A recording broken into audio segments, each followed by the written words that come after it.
Asize ogw'enkomerero ng'afiiridde ku myaka 95. Mangosuthu ye yatandika ekibiina Kizuru Inkatha mu biseera we wabeererawo obusosoze mu mawanga kiyite apartheid.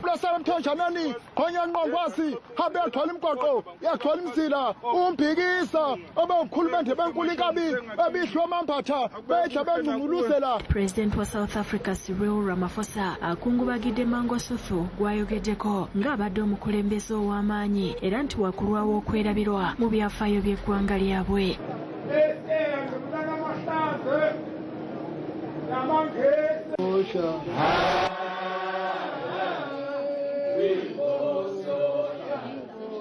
Abantu ab'enjawulo bamwogeddeko ng'omusajja enkwatangabo eyalwanirira enkyukakyuka mu ggwanga lya South Africa.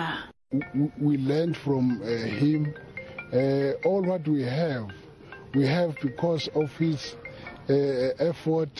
He played his part. He protected Ubukhosi.